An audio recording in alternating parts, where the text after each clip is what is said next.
왜 다들 한국을 찾는 거야? 그거 다 일본 문화 베낀 거 아니야? 여기 한 일본 여고생이 일장기를 들고 강경한 발언을 이어나가고 있습니다. 지금의 한국 문화는 일본의 산물이라며 자민당 국회의원인 아버지를 지지하고 나섰는데요. 일본이 너무나 자랑스럽다는 이 여고생에게 충격적인 사건이 일어났다고 합니다. 어떤 일이 일어났을까요? 오늘의 사연 만나보겠습니다. 안녕하세요. 제 이름은 야마모토 마유카입니다. 저는 도쿄 최고의 명문 여학교에 다니는 17살 여고생이에요. 하와이에서 10년을 살다가 최근에 일본으로 돌아왔죠. 영어, 일본어는 물론 프랑스어까지 구사할 수 있고 하버드, 예일 같은 아이비리그 대학들에서 러브콜을 받고 있어요. 제 아버지는 일본의 저명한 극우 정치인 야마모토 켄지입니다. 20년 동안 국회에서 일본의 자존심을 지키시는 분이죠. 위안부 문제는 날조됐다. 독도는 일본 땅이다 같은 발언으로 유명하시고 한국 문화의 열등함을 지적하시던 분이에요. 저 역시 아버지의 딸답게 한국이라는 나라는 항상 일본 밑이라고 생각하며 살았습니다. 일본 문화의 우수성을 알리는 게 제 사명이라 생각했고 하와이에서도 한국 문화는 일본 것을 베낀 저급한 모방작일 뿐이라고 주장했죠. 하지만 한국 때문에 저와 우리 가족의 인생이 송두리째 바뀌어 버렸습니다. 저는 아침마다 일본 국가나 기미가요를 들으며 하루를 시작했어요. 아버지는 늘 말씀하셨죠. 마유카, 넌 일본인이라는 걸 잊지 마라. 우리는 세계에서 가장 우수한 문화를 가진 민족이다.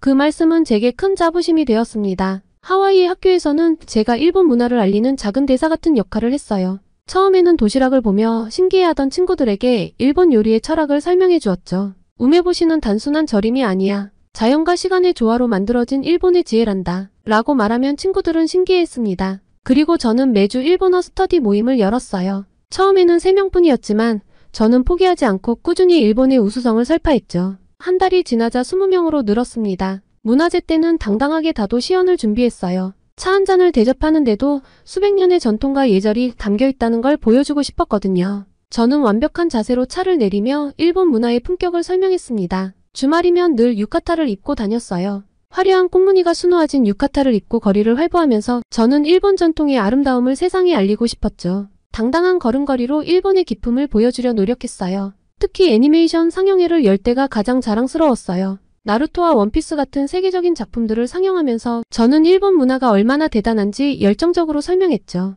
우리의 애니메이션이 얼마나 뛰어난 스토리텔링과 작화를 가졌는지 제가 얼마나 자랑스러워하는지 모두에게 보여주고 싶었거든요. 하지만 한국 문화에 대해서만큼은 단호했습니다. 제 아버지는 국회에서 반한 발언으로 유명한 정치인이었고 저는 그런 아버지의 영향을 강하게 받았죠. K-팝이 화제가 될 때면 그건 일본 아이돌 문화의 모방작일 뿐이야 라고 잘라 말했습니다. 한국 문화를 좋아하는 친구들이 어떤 생각을 가지고 있던 상관없었어요. 제 말이 사실이니까요. 아버지의 역사 관련 발언들도 제게 깊은 영향을 미쳤습니다. 독도는 우리 땅이다. 위안부 문제는 조작됐다. 같은 말씀들을 들으며 자란 저는 그것을 절대적 진실로 받아들였죠. 저녁 식사 시간이면 아버지는 늘 한국에 대한 비판적인 시각을 심어주셨습니다. 그리고 전 방과 후에는 항상 일본 전통 예술을 연습했어요. 고토를 연주하고 다도를 익혔죠. 특히 고토의 맑은 음색이 울릴 때면 천년의 역사를 이어받은 제 자신이 자랑스러웠습니다. 하와이 관광객들이 가끔 일본에 대해 물어볼 때면 저는 열정적으로 설명했어요.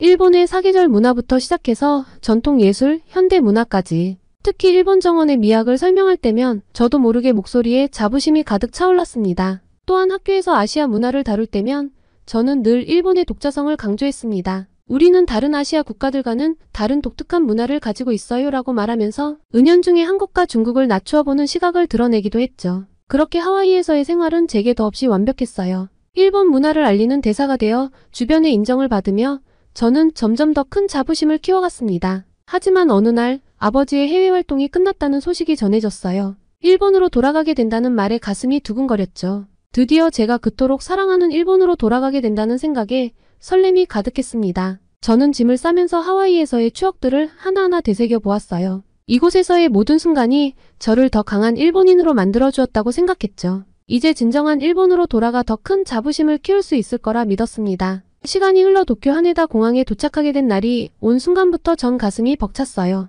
드디어 제가 그토록 동경하던 일본에 왔다는 사실이 실감나지 않았죠. 명문 여고에 입학하게 되었다는 소식은 저를 더욱 설레게 했습니다. 그리고 입학식 날 저는 일찍 일어나 교복을 꼼꼼히 다렸어요. 세일러복의 주름 하나하나까지 신경 쓰면서 하와이에서 꿈꿔왔던 일본 여고생의 모습을 거울 앞에서 확인했죠. 드디어 진정한 일본인으로 살 수 있겠구나 라는 생각에 가슴이 떨렸습니다. 하지만 교실에 들어선 순간 뭔가 이상했어요. 친구들이 나누는 대화가 귀에 들어왔죠. 언니 대박. 진짜 대박이야. 맞아 완전 찐이야. 헐 노잼인데? 처음에는 제가 잘못 들은 줄 알았어요. 하지만 분명 한국어였습니다. 일본 여고생들의 입에서 한국어가 자연스럽게 흘러나왔죠. 당황스러웠지만 아마도 우리 반만 그런가 보다 생각했어요. 저는 쉬는 시간에 다른 반을 둘러보았습니다. 하지만 상황은 더 충격적이었어요. 복도마다 한국어가 가득했거든요. 심지어 어떤 아이들은 한국 아이돌의 안무를 따라추고 있었죠. 창밖을 보니 운동장에서도 한국 노래가 흘러나왔습니다. 정말 말도 안 되는 광경이었어요. 특히 같은 반의 미호라는 아이가 눈에 띄었습니다. 미호는 반에서 가장 인기 있는 학생이었는데 한국 문화에 완전히 빠져 있었어요. 쉬는 시간마다 친구들에게 한국 드라마나 케이팝을 소개했습니다. 마유카 혹시 BTS 알아? 미호가 제게 말을 걸었을 때 저는 차갑게 대답했어요. 그런 거 몰라. 하지만 미호는 웃으며 말했죠. 하와이에서 왔으면 당연히 알 줄 알았는데 신기하다. 저는 점심시간이면 더욱 동떨어진 기분이었어요. 친구들은 한국 예능 프로그램에서 본 먹방을 따라하며 깔깔거렸고 급식을 먹으면서도 한국 아이돌 이야기로 시끌벅적했죠. 전 그저 묵묵히 밥을 먹을 수밖에 없었습니다. 수업 중에도 친구들은 슬그머니 한글을 공부했어요. 교과서 귀퉁이에 한글을 적어놓고 쪽지로 한국어를 주고받았죠. 심지어 선생님께 들키면 한국어 공부하는 건 나쁜 게 아니잖아요? 라고 당당하게 말하는 아이들도 있었습니다. 저는 집에 돌아와서 아버지께 이 상황을 말씀드렸어요. 아빠 학교에서 다들 한국어를 써요. 이상해요. 아버지는 잠시 침묵하시더니 일시적인 현상일 뿐이다. 곧 사라질 거다. 라고 말씀하셨죠. 하지만 전 그게 일시적인 현상으로 보이지 않았습니다. 다음날 체육 시간에 충격적인 일이 있었어요. 반대항 발야구 경기를 하는데 친구들이 파이팅! 을 외치는 거예요. 저는 참을 수 없었습니다. 왜 일본어로 하지 않고 한국어를 쓰는 거야? 라고 따졌어요. 하지만 돌아온 대답은 그게 뭐가 잘못됐어? 였습니다. 그리고 도서관에서도 마찬가지였습니다. 한국어 학습서가 빼곡히 꽂혀 있었고 한국 드라마 대본으로 한국어를 공부하는 아이들이 많았어요. 일본 문화 코너는 한산했지만 한국 소설이 번역된 코너는 책이 늘 비어 있었죠. 저는 점점 더 혼란스러워졌어요. 하와이에서는 제가 일본 문화의 우수성을 알리는 대사 같은 존재였는데 정작 일본에서는 제가 이방인이 된 것 같았죠. 친구들은 한국 문화를 이야기할 때 눈을 반짝였고 일본 문화를 이야기하는 저를 구시대적이라는 눈으로 바라봤습니다. 특히 미호가 자주 하는 말이 가슴에 걸렸어요. 일본은 너무 답답해. 한국은 이렇게 자유롭고 트렌디한데. 그때마다 저는 반박하고 싶었지만 주변에 동조하는 목소리들 앞에서 제 목소리는 점점 작아졌습니다. 이런 상황이 계속되면서 저는 점점 더 고립되어 갔어요. 하와이에서는 당당했던 제가 이곳에서는 마치 시대에 뒤처진 사람처럼 느껴졌습니다. 밤마다 하와이에서의 추억을 떠올리며 울기도 했습니다. 왜 일본인들은 자신들의 문화를 자랑스러워하지 않는 걸까? 도무지 이해할 수 없었어요. 고립된 생활이 2달째 이어지던 어느 날 예상치 못한 일이 벌어졌습니다. 수업이 끝나고 교실을 나서는데 미호가 갑자기 제 이름을 불렀죠. 마유카 잠깐 시간 있어? 저는 경계하는 마음으로 고개를 끄덕였습니다. 미호는 의외의 말을 꺼냈어요. 사실 너희 아버님 기사를 봤어. 국회의원이시더라. 순간 긴장했지만 미호의 표정은 따뜻했죠. 그래서 내가 왜 그렇게 한국 문화를 거부하는지 조금은 이해가 갔어. 그리고 미호의 말은 계속되었어요. 우리 할아버지도 예전에 반항 감정이 심하셨대. 근데 한국 다큐멘터리를 보시고 많이 바뀌셨어. 혹시 나랑 같이 한번 볼래? 거절하려던 입이 멈칫했습니다. 미호의 진심 어린 눈빛이 마음을 흔들었어요. 사실 내심 궁금했는 거였는지도 모르겠습니다. 어떤 다큐멘터리인데? 그날 방과 후 도서관 시청각실에서 저는 생전 처음으로 한국 다큐멘터리를 보게 됐습니다. 나눔의 씨앗이라는 제목의 영상이었어요. 한국의 기부 문화를 다룬 내용이었죠. 처음에는 무관심한 척했지만 영상은 제 마음을 조금씩 흔들었어요. 수재민을 돕기 위해 자발적으로 모인 청년들, 어려운 이웃을 위해 월급의 절반을 기부하는 직장인들, 그리고 세계 곳곳에서 봉사활동을 하는 한국인들의 모습이 펼쳐졌습니다. 특히 충격적이었던 건 2011년 동일본 대지진 당시 한국인들의 모습이었어요. 구호물품을 보내고 성금을 모으고 자원봉사자로 달려온 한국인들. 그들의 따뜻한 마음이 화면을 통해 전해져 왔죠. 이건 거짓말이야.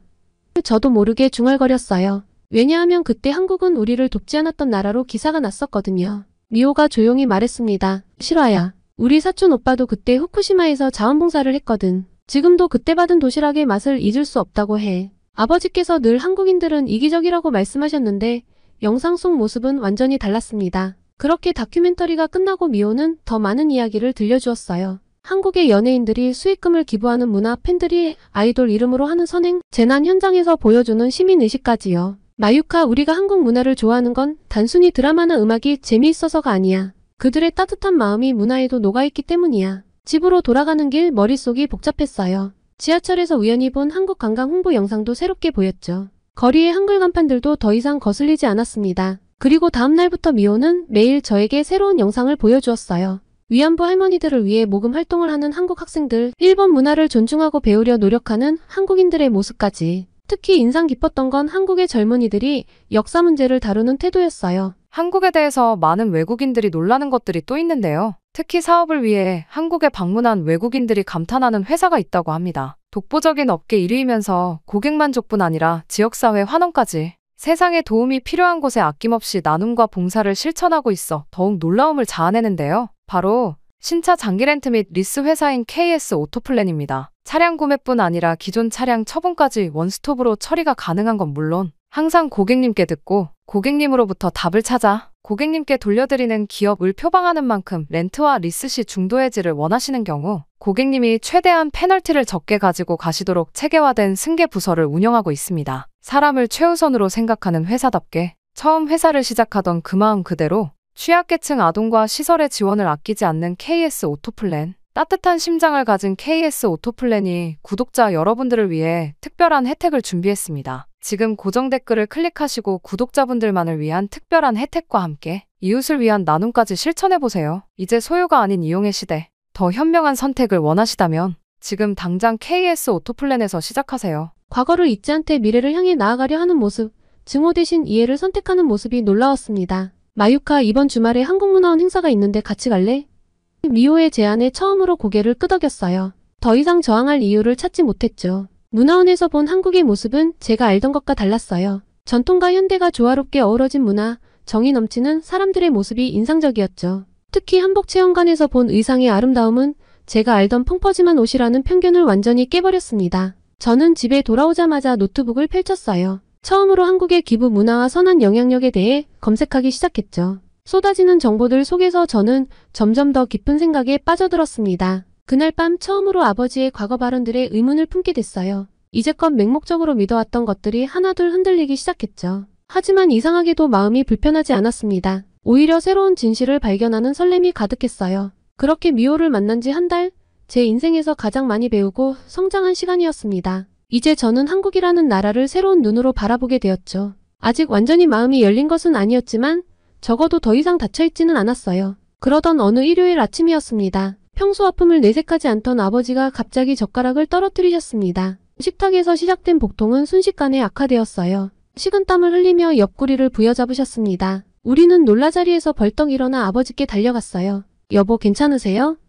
그냥 새벽부터 좀 아팠는데. 아버지는 말씀이 채 끝나기도 전에 탁자를 움켜쥐셨어요. 손마디가 하얗게 변할 정도였죠. 이건. 늘 강인하시던 아버지가 이렇게 고통스러워하시는 모습은 처음이었습니다. 어머니는 즉시 119를 부르셨고 저는 두려움과 걱정에 발만 동동 굴리며 아버지 옆을 지켰어요. 구급차가 올 때까지의 10분은 1시간처럼 느껴졌습니다. 그렇게 응급실에 도착하자마자 의사가 CT 촬영을 했어요. 맹장이 파열 직전입니다. 즉시 수술해야 해요. 그리고 그때 수술복을 입은 의사가 들어왔어요. 김민수 선생님께서 집도하실 겁니다. 순간 아버지의 얼굴이 굳어졌어요. 통증으로 일그러진 얼굴에 다른 감정이 스쳐 지나갔습니다. 한국인, 의사라고요? 아버지는 고통 속에서도 고개를 저으셨어요. 다른 의사는 없나요? 일본, 의원님, 김 의사가 단호하게 말했습니다. 맹장이 터지기 직전입니다. 복막염으로 번지면 생명이 위험할 수 있어요. 지금은 제가 유일한 선택입니다. 아버지의 눈에서 복잡한 감정이 스쳐 지나갔어요. 평생을 한국을 비난하며 살아오신 분이 이제 한국인 의사의 손에 자신의 생명을 맡겨야 하는 상황. 그 아이러니가 아버지를 괴롭히는 게 보였습니다.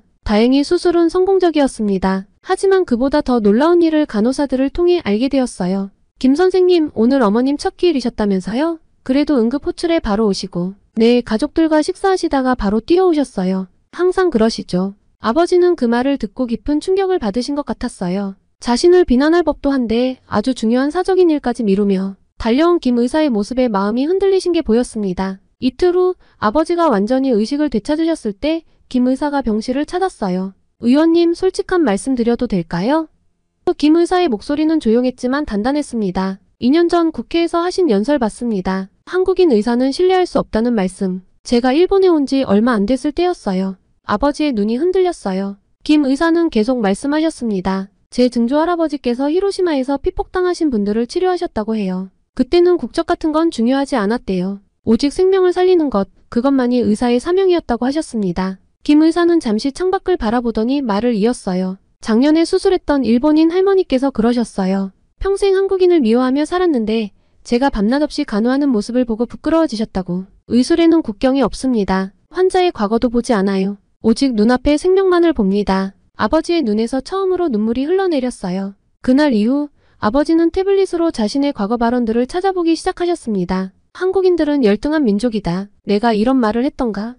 그 기사를 읽을 때마다 아버지의 손이 떨렸어요. 위안부 문제는 조작됐다. 독도는 우리 땅이다. 한국의 문화는 일본 문화에 저급한 모방일 뿐. 아버지는 깊은 한숨을 내쉬셨습니다. 특히 일본 대지진 때 한국의 구호 활동을 비난했던 발언을 보시고는 한참을 말씀을 못하셨어요. 당시 한국 의료진들이 보여준 헌신적인 모습들이 사진과 함께 실려 있었거든요.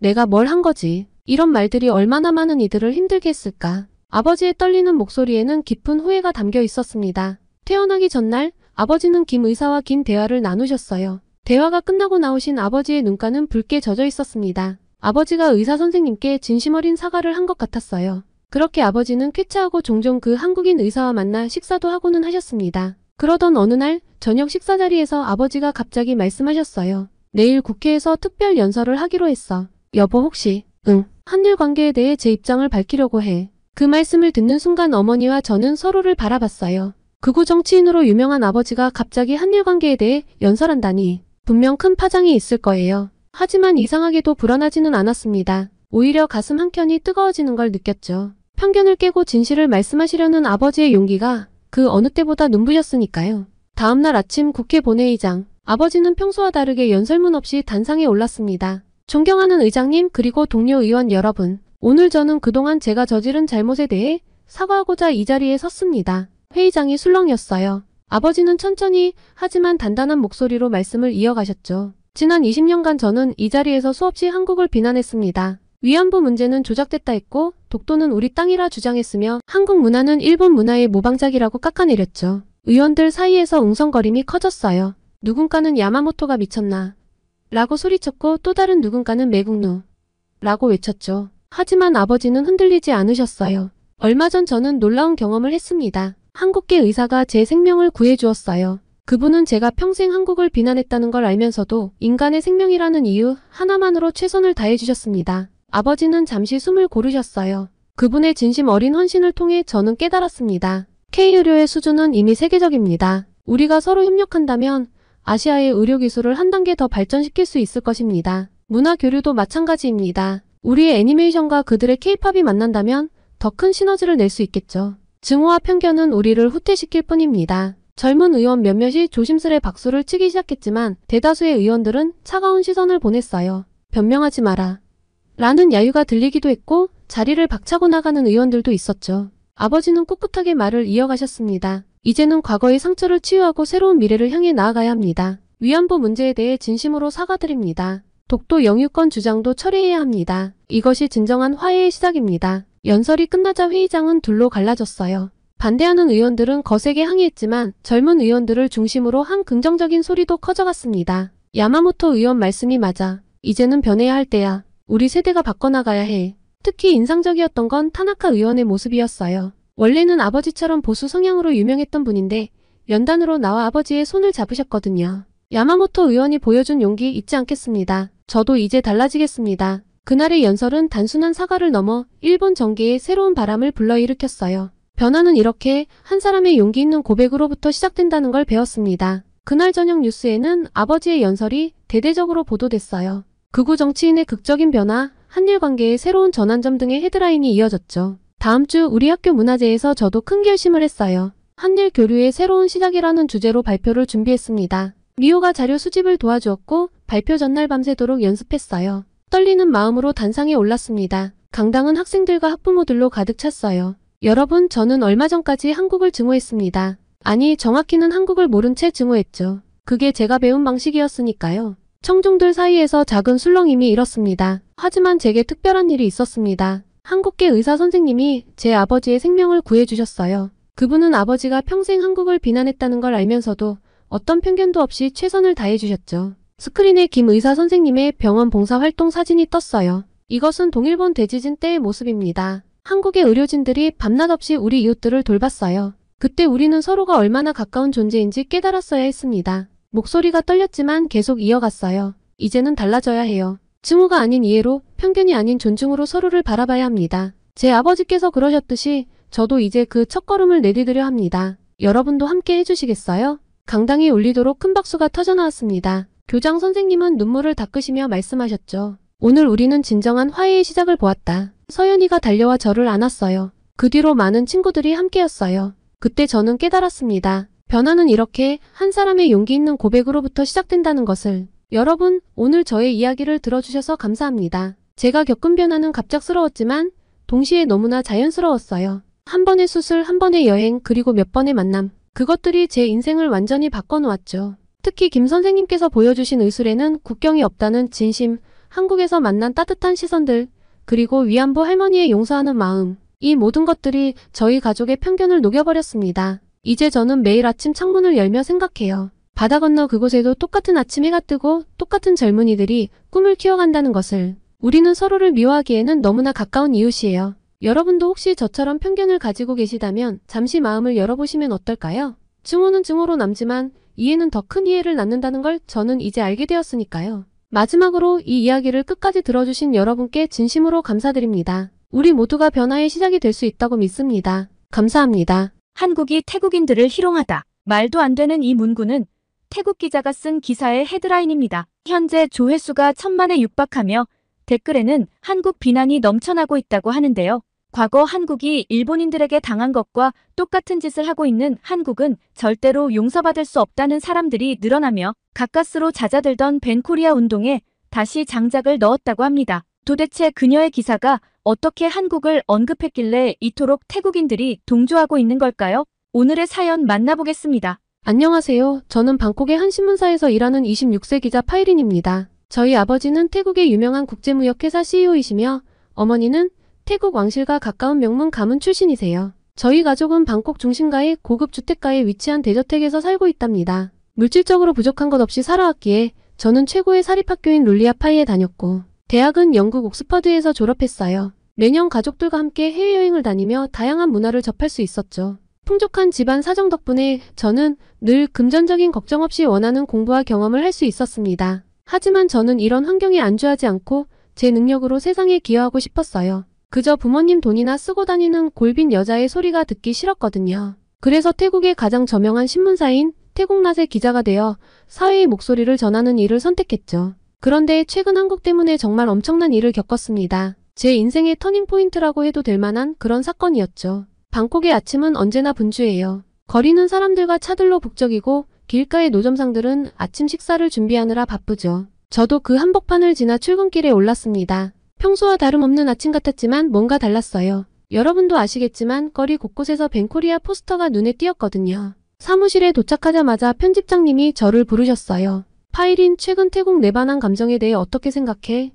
그 순간 머릿속이 복잡해졌죠. 글쎄요. 복잡한 문제 같아요. 태국인 추방이랑 한국 기업들의 태국 시장, 철수와 직원들의 대규모 해고 소식이 전해지면서 사람들의 감정이 격해졌어요. 편집장님은 고개를 끄덕이셨어요. 맞아. 이 문제에 대해 심층 취재를 해보는 게 어떻겠나? 현장의 목소리를 들어보고 싶어. 저는 망설임 없이 수락했습니다. 제 동생 아티차이가 한국의 대학교에서 유학 중이거든요. 네, 알겠습니다. 최선을 다해 취재하겠습니다. 그렇게 제가 첫 번째로 찾아간 곳은 한국 기업이 운영하는 공장 근처였어요. 그곳에서 일하는 노동자들을 만나 이야기를 들어보고 싶었거든요. 공장 앞에 도착하자 10여 명의 노동자들이 모여 있었는데 그들의 표정은 불안해 보였죠. 안녕하세요. 저는 태국낫 기자 파이린입니다. 현재 상황에 대해 어떻게 생각하시나요?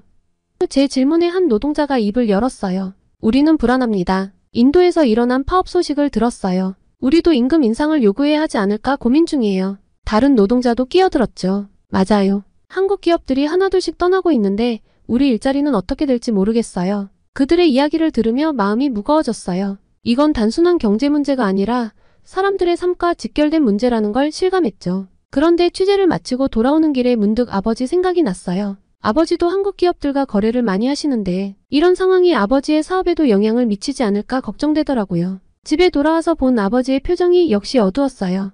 파이린 회사 사정이 안 좋아. 아버지의 말씀에 가슴이 철렁 내려앉았어요. 무슨 일이에요, 아빠?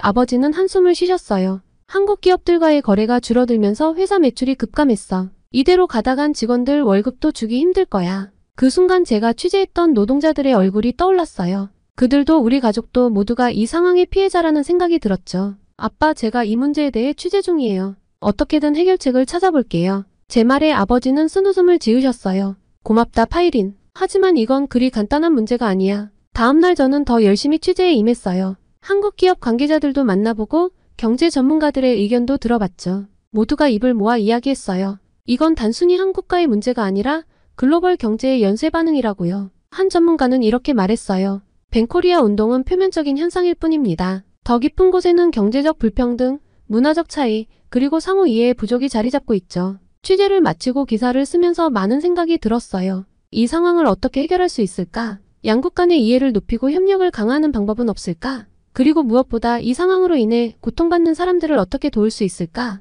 저는 기사를 마무리하고 편집장님께 제출했어요. 편집장님은 기사를 찬찬히 읽어보시고 말씀하셨죠. 좋은 기사야, 파이린. 하지만 이건 시작에 불과해. 이 문제는 앞으로도 계속 지켜봐야 할 거야. 저는 고개를 끄덕였어요. 네, 알겠습니다. 계속해서 취재하고 보도하겠습니다. 퇴근길에 주변을 둘러보니 거리의 벤코리아 포스터들이 더욱 선명하게 보였어요. 이제 그 포스터들이 단순한 종이가 아니라 수많은 사람들의 삶과 연결되어 있다는 걸 알게 됐으니까요. 무거운 발걸음으로 집에 도착했는데 제 동생 아티차이에게서 전화가 왔어요. 누나, 나 정말 한국에서 계속 공부하고 싶어. 어떻게 안 될까?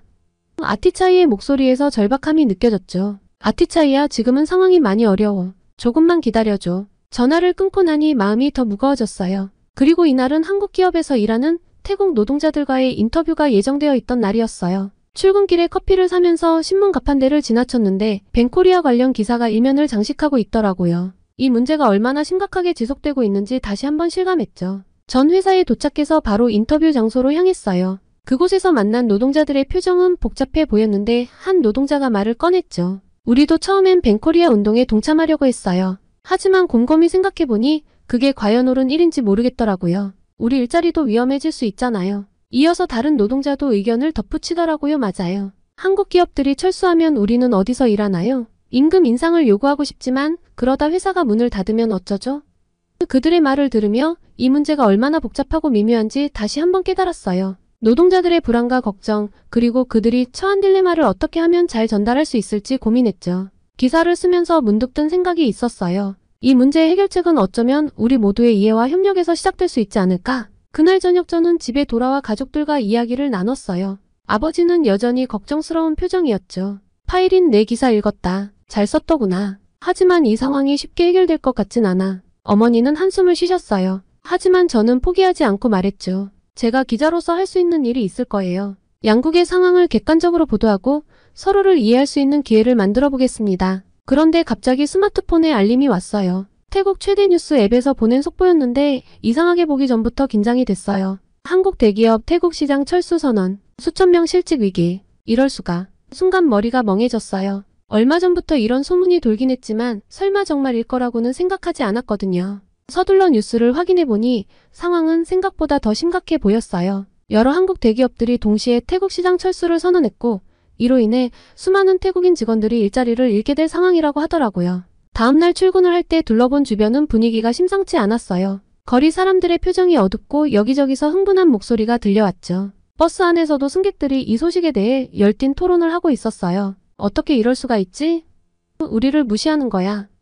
이제 어떻게 살아가야 하나? 회사에 도착하자마자 편집장님이 저를 불렀어요. 파이린, 큰일 났어. 한국 기업들의 태국 시장 철수로 인해 대규모 시위가 계획되고 있대. 지금 당장 현장으로 가서 취재해와. 저는 고개를 끄덕이고 바로 현장으로 향했죠. 시내 중심가에 도착하니 이미 수백 명의 사람들이 모여 있었어요. 그들은 한국 기업은 나가라.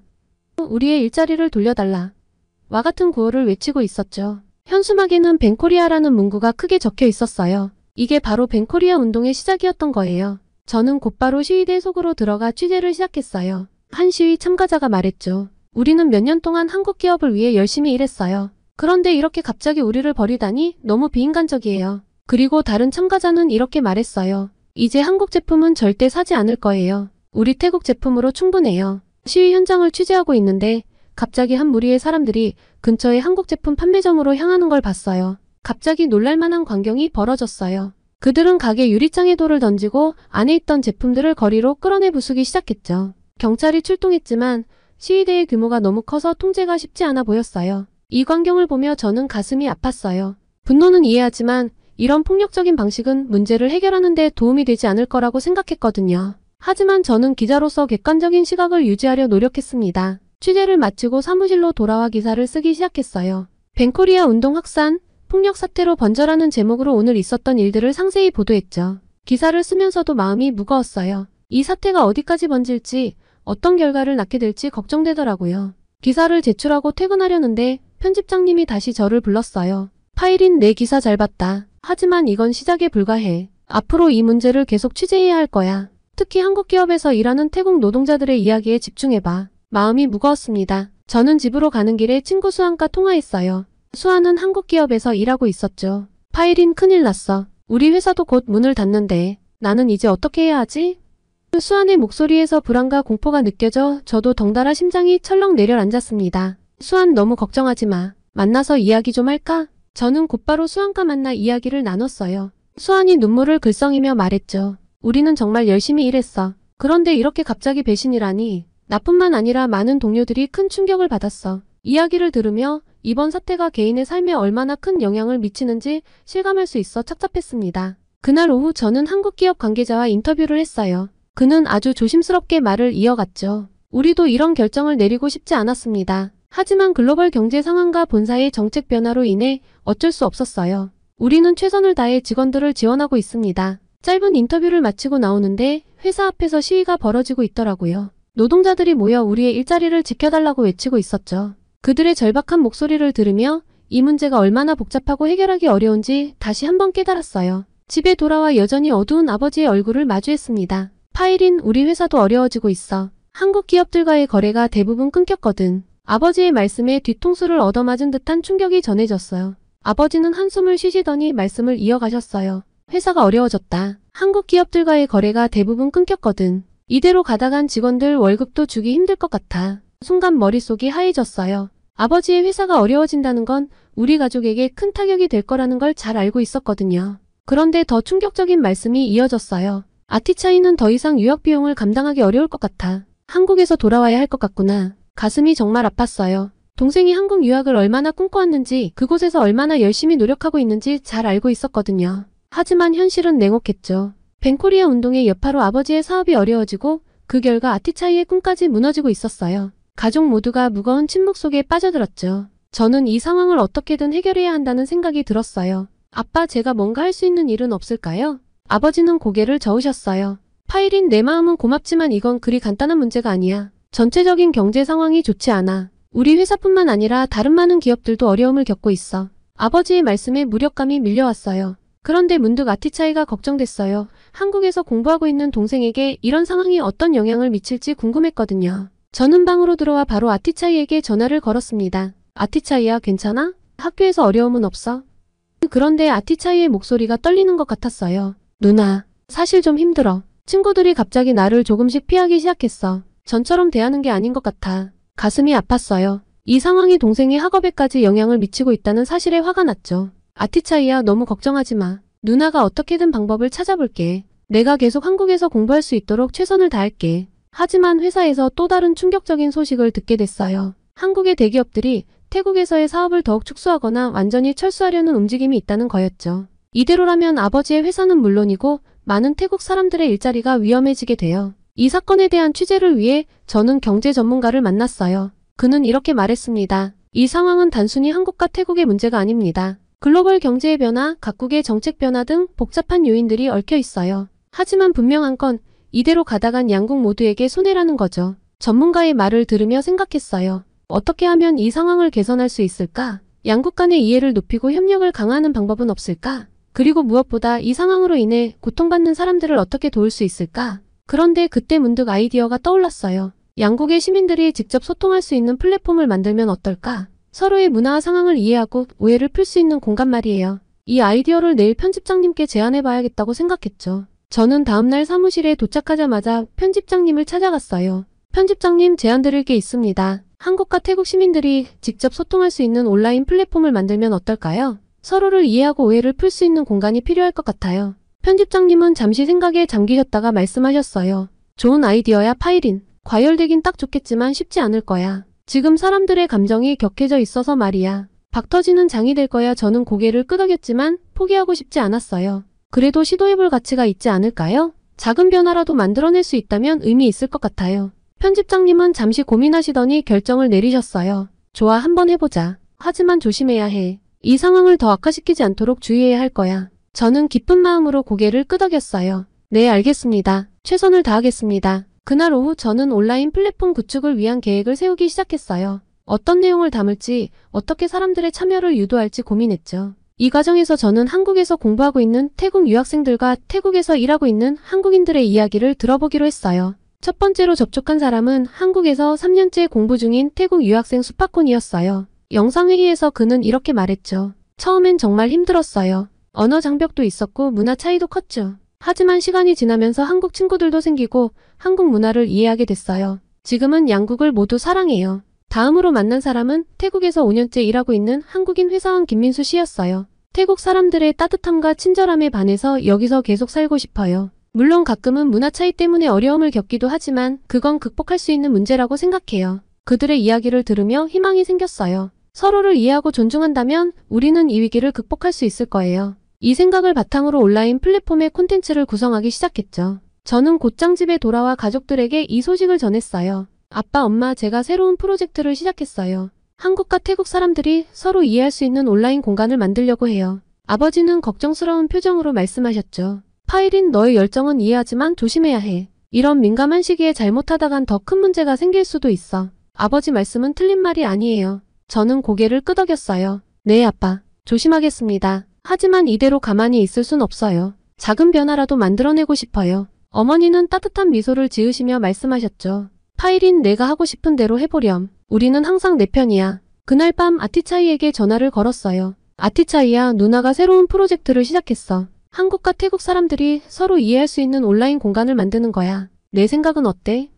아티차이의 목소리가 조금 밝아진 것 같았어요. 정말? 누나, 그거 정말 좋은 생각 같아. 제가 사이트 생기면 나도 꼭 알려줘. 그렇게 제가 제안한 온라인 플랫폼 태국 한국 브릿지가 오픈되었습니다. 주변 전문가들과 함께 협력해 탄생시켰죠. 과연 사람들의 반응이 어떨지, 이 플랫폼이 정말 도움이 될 수 있을지 긴장되면서도 기대됐어요. 출근길에 오르며 곰곰이 생각했어요. 이 플랫폼이 성공하면 아티차이의 유학 문제도 해결할 수 있지 않을까? 하지만 동시에 불안감도 밀려왔죠. 만약 실패하면 어쩌지? 상황을 더 악화시키면 어떡하지? 사무실에 도착하자마자 컴퓨터를 켰어요. 플랫폼에 첫 게시물을 올렸죠. 안녕하세요, 여러분. 이곳은 태국과 한국 사람들이 서로를 이해하고 소통할 수 있는 공간입니다. 여러분의 이야기를 들려주세요. 잠시 후 첫 댓글이 달렸어요. 한국에서 온 유학생이었죠. 저는 태국에서 공부하고 있는 한국 학생입니다. 최근 상황 때문에 학교에서 따돌림을 당하고 있어요. 어떻게 해야 할까요? 그 댓글을 읽는 순간 가슴이 아팠어요. 아티차이가 겪고 있는 일과 너무나 비슷했거든요. 댓글을 달았어요. 정말 힘든 상황이군요. 하지만 포기하지 마세요. 우리가 함께 이 어려움을 극복할 수 있을 거예요. 그리고 얼마 지나지 않아 태국 학생들의 응원 댓글이 이어졌어요. 우리가 도와줄게요. 함께 힘을 모아요. 이런 반응을 보며 희망이 생겼어요. 점심시간 편집장님이 저를 부르셨어요. 파이린, 내 플랫폼 잘 보고 있어. 좋은 시도야. 하지만 조심해야 해. 민감한 주제들이 많이 올라올 텐데 어떻게 관리할 건지 잘 생각해봐. 저는 고개를 끄덕였어요. 네, 알겠습니다. 최선을 다해 중립적인 입장을 유지하면서 소통을 도모하겠습니다. 긴장이 됐지만 저는 책임감과 사명감을 가지고 있었어요. 그리고 기사를 쓰기 시작했어요. 한국 기업과 태국 노동자, 서로의 입장 들어보기라는 제목으로 오늘 들은 이야기들을 정리했죠. 기사를 쓰면서 생각했어요. 어떻게 하면 양측의 입장을 공정하게 전달할 수 있을까? 어떻게 하면 해결책을 찾는 데 도움이 될 수 있을까? 집에 도착하자 아버지가 기다리고 계셨어요. 파이린, 내 플랫폼 봤다. 정말 대단해. 하지만 걱정되는 건 사실이야. 아버지의 눈에서 걱정과 자부심이 동시에 보였어요. 내가 이 일을 하면서 위험해지진 않을까 걱정돼. 저는 아버지를 안심시켰어요. 아빠, 걱정 마세요. 저는 그저 사람들이 서로 이해할 수 있는 공간을 만들고 싶을 뿐이에요. 폭력이나 극단적인 행동을 조장하지 않을 거고 오히려 갈등을 풀어나가는 곳이 될 거예요. 저녁 식사 후 아티차이에게 전화를 걸었어요. 아티차이야, 오늘은 어땠어?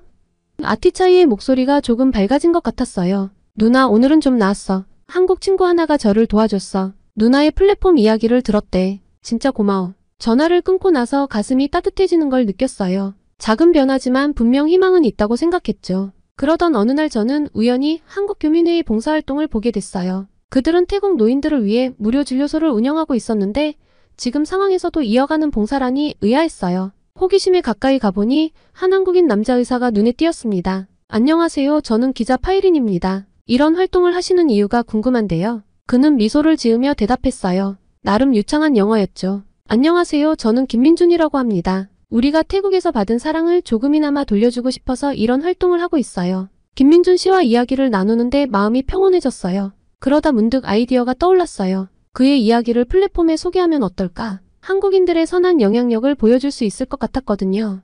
김 선생님, 혹시 저희 온라인 플랫폼에 인터뷰를 해주실 수 있을까요? 선생님의 이야기가 양국관계 개선에 도움이 될 것 같아요. 김민준 씨는 기꺼이 동의해 주셨습니다. 사무실에 도착해서 바로 김민준 씨의 인터뷰 기사를 작성했어요. 한국인 의사, 태국에서 사랑을 나누다라는 제목으로 그의 봉사활동과 태국에 대한 애정을 소개했죠. 이 기사를 플랫폼에 올리자 많은 사람들이 긍정적인 반응을 보였어요. 이런 분들이 계시다니 감동이에요. 우리도 한국인들에게 더 따뜻하게 대해야겠어요. 이런 댓글들을 보며 조금이라도 서로의 마음이 통한 것 같아 기뻤어요. 그리고 전 앞으로 양국의 청년들이 직접 만나 대화를 나눌 수 있는 오프라인 행사도 계획하고 있었고요. 그날 저녁 집에 돌아와 보니 아버지가 TV 앞에서 한숨을 쉬고 계셨어요. 뉴스에서는 한국 기업의 추가 철수 소식이 나오고 있었죠. 파일인 이대로 가다간 우리 회사도 버티기 힘들 것 같아. 아버지의 말씀에 가슴이 아팠어요. 하지만 저는 희망을 놓지 않았어요. 아빠 걱정 마세요. 제 플랫폼을 통해 조금씩 변화가 일어나고 있어요. 물론 이거 하나로 당장 해결되는 건 없겠죠.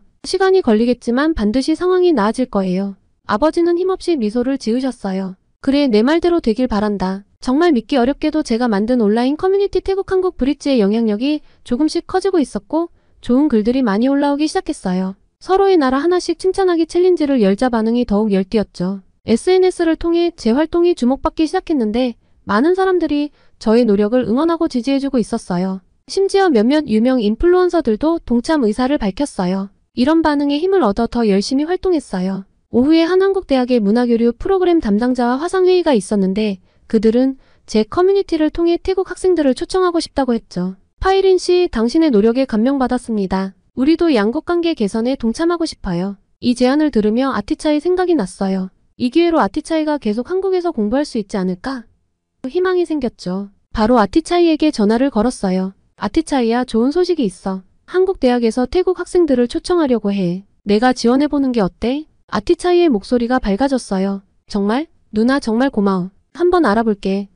동생의 기쁜 목소리를 들으니 저도 덩달아 행복해졌어요. 퇴근 후 집에 돌아오니 부모님께서 기다리고 계셨는데 아버지가 말씀하셨습니다. 파이린, 내 덕분에 아티차이가 당분간 걱정 없이 공부를 할 수 있겠구나. 어머니는 눈시울을 붉히시며 저를 꼭 안아주셨어요. 정말 자랑스럽구나, 우리 딸. 가족들과 오랜만에 평화로운 저녁 식사를 하며 이야기를 나눴어요. 아티차이의 재유학 가능성, 아버지 회사의 회복, 그리고 태국과 한국의 관계 개선에 대해 이야기했죠. 모두의 얼굴에 희망이 보였어요. 다음날 기쁜 소식이 들려왔어요. 저도 한국대학의 문화교류 프로그램에 초청받은 거예요. 편집장님은 흔쾌히 허락해 주셨고 가족들도 모두 지지해 주셨죠. 가슴이 두근거렸어요. 한국으로 가게 되면 어떤 경험을 하게 될지, 어떤 사람들을 만나게 될지 기대되면서도 긴장됐어요. 프로그램에 참여하면서 한국 문화에 대해 더 깊이 이해하게 됐고 한국 학생들과 교류하며 서로의 문화를 나누는 시간을 가졌는데 화상 발표에서 저는 벤코리아 운동이 시작됐을 때의 절망감, 가족의 위기 그리고 그 속에서 발견한 새로운 기회에 대해 이야기했어요. 어떻게 온라인 커뮤니티를 만들어 양국 간의 이해를 높이려 노력했는지, 그 과정에서 어떤 변화가 일어났는지 설명했고요. 발표를 마치고 나니 많은 학생들이 채팅으로 격려의 말을 건넸어요. 정말 감동적이었어요. 당신의 이야기에서 용기를 얻었어요. 이런 반응을 보며 제가 한 일이 정말 의미 있었다는 걸 다시 한번 느꼈어요. 이번 경험을 통해 저는 더 큰 꿈을 꾸게 됐어요. 단순히 태국과 한국의 관계를 개선하는 것을 넘어 전 세계의 문화 간 이해를 돕는 일을 하고 싶어졌거든요. 한국에서의 경험을 바탕으로 더 다양한 문화교류 프로그램을 기획하고 더 많은 사람들이 참여할 수 있는 플랫폼을 만들 거예요. 물론 태국의 기자로 자리를 잡은 제가 다시 초심으로 돌아가 한국으로 나가는 것이 두렵기도 했지만 동시에 새로운 도전에 대한 설렘이 큽니다. 가족들에게 이 소식을 전했을 때 모두가 저를 지지해 주셨어요. 아버지는 내가 어디에 있든 무엇을 하든 우리는 항상 내 편이야 라고 말씀해 주셨고 어머니는 내가 자랑스럽구나. 더 넓은 세상에서 내 꿈을 펼치렴. 이라고 격려해 주셨죠. 아티차이도 누나는 꼭 성공할 거야. 라며 응원해 줬어요. 이제 저는 새로운 도전을 앞두고 있어요. 더 넓은 세상에서 더 많은 사람들과 소통하며 문화 간 이해를 돕는 일을 하게 될 거예요. 때로는 어렵고 힘든 순간도 있겠지만 이제는 두렵지 않아요. 우리가 서로 이해하고 존중하려 노력한다면 어떤 어려움도 극복할 수 있다는 걸 알게 됐으니까요. 마지막으로 이 자리를 빌어 제 이야기에 귀 기울여주신 모든 분들께 감사의 말씀을 전하고 싶습니다. 태국과 한국이 이 어려움을 극복하고 새로운 시작을 할 수 있기를 간절히 바랍니다. 앞으로 양국의 관계가 더욱 발전하고 서로를 이해하고 존중하는 문화가 자리 잡을 거라 믿어 의심치 않아요. 그리고 저의 새로운 도전도 응원해 주시길 부탁드립니다. 다시 한번 진심으로 감사드립니다.